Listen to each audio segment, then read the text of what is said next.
નમસ્કાર દોસ્તો, ઘણા સમય પછી આપણે એક વિડીયો બનાવીએ છીએ. દોસ્તો, ગુજરાતની અંદર ખેડૂતોનો જે વેદના છે,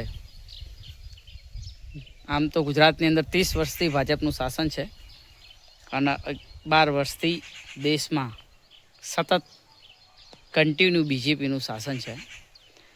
ભાજપ સરકારે ખેડૂતોને વાયદો કરેલો કે 2024 આવતા ખેડૂતોની આવક બમણી થશે અને આના જવાબમાં કૃષિ મંત્રી જે મધ્યપ્રદેશના સીએમ હતા, એ અત્યારે કૃષિ મંત્રી છે ભારત સરકારમાં,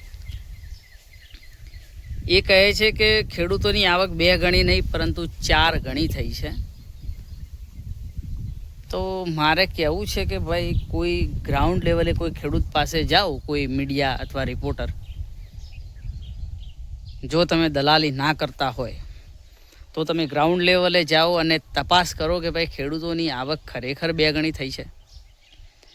ગુજરાતની અંદર એક ખેડૂત, અમરેલીના એક ખેડૂતે રાજ્ય સરકારને પત્ર લખીને માગણી કરી છે કે ભાઈ હવે બીજી અન્ય કોઈ ખેતી નહીં પરંતુ ગાંજાની ખેતી કરવી છે, જો તમે પરમિશન આપો તો. કારણ કે જે 10 વર્ષ પહેલાં ઘઉંનો ભાવ 500 હતો તે અત્યારે 500 જ છે. ખાતરના 600થી વધીને 1400 સુધી પહોંચી ગયા. એવી જ રીતે કપાસ ઘટીને 1400 થયો. પેટ્રોલ 35નું 100એ પહોંચ્યું. તો આ બધી ઘટનાઓ અને આ બધા જે રૂલ્સ છે, જે એમનું આ પ્લાનિંગ છે સરકારનું, એ પ્લાનિંગથી ખેડૂતો દિન પ્રતિદિન પાયમાલ થતા જાય છે. અને એટલે જ ખેડૂતો હવે વિચારી રહ્યા છે કે ભાઈ કોઈ મોટી ઇન્કમ થાય એવા પાકની પરમિશન મળે.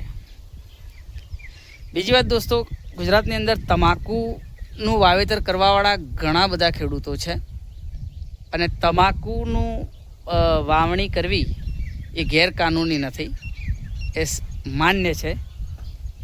અને એટલે તો ગુજરાતના ઘણા બધા ખેડૂતો આની ખેતી કરે છે. હવે સરકારે આની પર ટેક્સ નાખ્યો છે અને એ ટેક્સના કારણે આ સાલ કદાચ એવું બની શકે કે ખેડૂતોને તમાકુની અંદર પણ અન્યાય થાય. હવે તમને ખબર ના હોય તો કહું કે તમાકુની વાવણી સમયે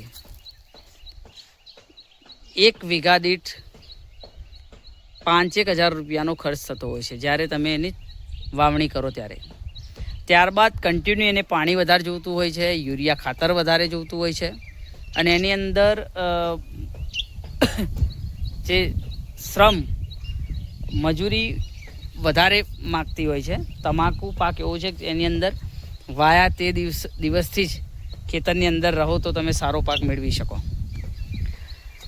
અને અંતે પાક હવે તૈયાર થયા છે, ઢગલા થયા છે, સારા એવા પાક ઉત્પન્ન થયા છે, પરંતુ વાતાવરણ એવું મળી રહ્યું છે કે ભાઈ ભાવ આ સાલ ડીમ રહેશે.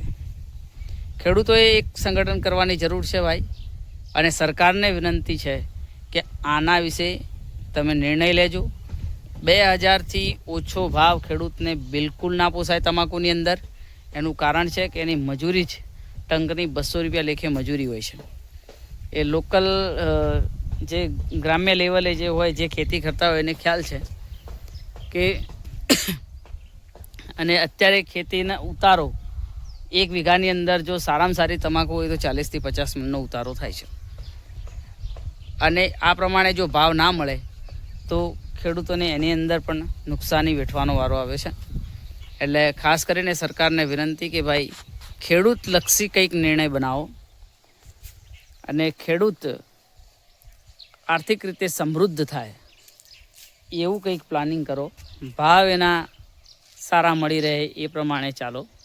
અને તમને ખ્યાલ ના હોય તો કહી દઉં કે દિન પ્રતિદિન ઘઉંનું વાવેતર ઘટતું જાય છે અને હવે સમય એવો આવશે કે ખેડૂતો એમના ઘરે ચાલે એટલું જ વાવેતર અનાજનું કરશે, બાકી વાવેતર કરશે નહીં. એટલે ઘઉંની જે આયાત છે એ તમારે બીજા દેશમાંથી વધારવી પડશે જો આના પરિસ્થિતિ ચાલી તો. એટલે ખેડૂતો પ્રમાણે નિર્ણય લો. તો અસ્તુ. જય હિન્દ, જય ભારત.